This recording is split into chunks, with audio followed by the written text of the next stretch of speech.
أعوذ بالله من الشيطان الرجيم بسم الله الرحمن الرحيم شهر رمضان الذي أنزل فيه القرآن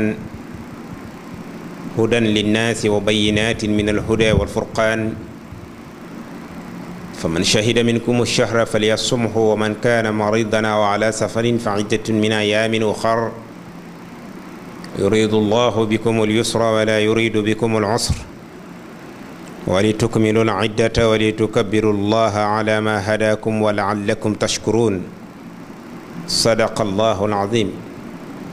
yéen mbokki jullit yi mbokki taalibe yi yéen ñi nga xam ne yéen a ngi bàyyi xel fu ngeen mën a nekk seen web TV Al Azhar Touba maa ngi leen di nuyu di leen ziyaare te di leen balu àq te it di leen baal àq di ñaanit ci suñu borom subhanahu wa taala mu boole ni ñun ñëpp jéggal suñuy bàkkaar te xiir ñu ci ak njub te saxal nu ci bi jaahil xadim wa isati sanadil maxdumi sallallahu taala alayhi wa sallam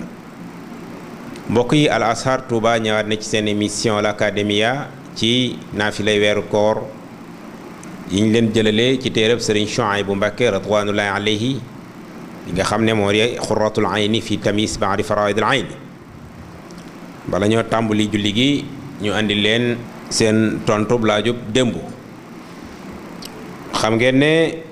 Abdullah ibn Salam ridwanullahi alayhi laajoon na yonente bi sallallahu taala alayhi wa sallam ne ko Adama alayhi salaam bi ko yàlla di bind fu roogi jaare roogi dugge loolu moo nekkoon laajub démb bi kon tontul tey lii moo di yonente bi sallallahu taala alayhi wa sallam da ko ne daxalat min fiihi dugge ne ci gimiñam kon roog aadama bi ko yàlla di def ci moom mi ngi ko jaarale ci gimiñ gi loolu mooy tontu bi nga xam ne moom la yonente bi sallallahu taala alayhi wa sallam tontu ko tedd kooku di Abdullah ibn Salam kon ñu ñëw ci naafilay weeru koor Sëriñ Chouaïbou Mbacké radwanullahi alayhi wax ne guddig ñaar fukkeel ak juróom-ñeent ci weeru koor ku ca julli la mu julli woon ca guddi gu jëkk ga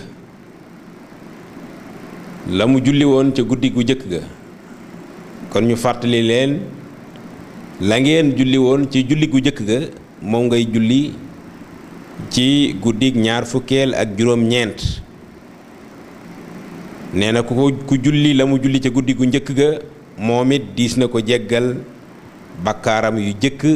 ak bakkaaram yu mujj te guddi gu jëkk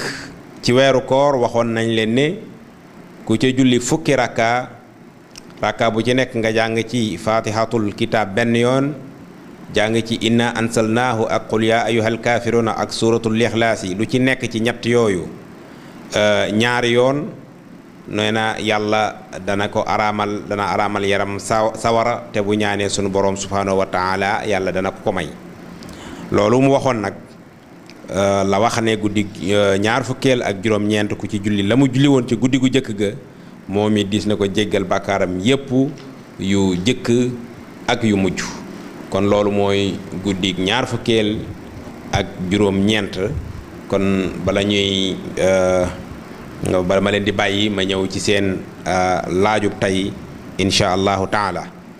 Abdullahi ibn Salam ridwanullahi alayhi daal di laaj yonente bi sallallahu taala alayhi wa sallam ne ko udxilat fiihi ridan aw kërhan xam nga da ko laaj ne ko laajoon ne ko lama xalaqa allahu aadama min ayna daxalat fiihi ruux bi yàlla di bind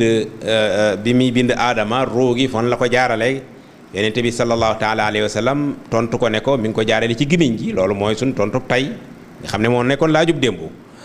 kon laajub tey bi nekk ne Abdullah ibn Salam da ko ne yaa Muhammad udxilat fiihi ridan aw karhan roogi bi ñu ko ciy dugal dañ ko ciy dugal ci neex wala ci metti maanaam bi ñu ko ciy dugal dafa neex wala dafa metti mooy neex na ba mu gërëm ko wala metti na ba mu sib ko loolu mooy laaj bi da ko cee dugal bi dafa neexoon wala dafa metti woon kon ñi ngi bàyyi laaj bi ci seen loxo ba suba ak jàmm incha allah.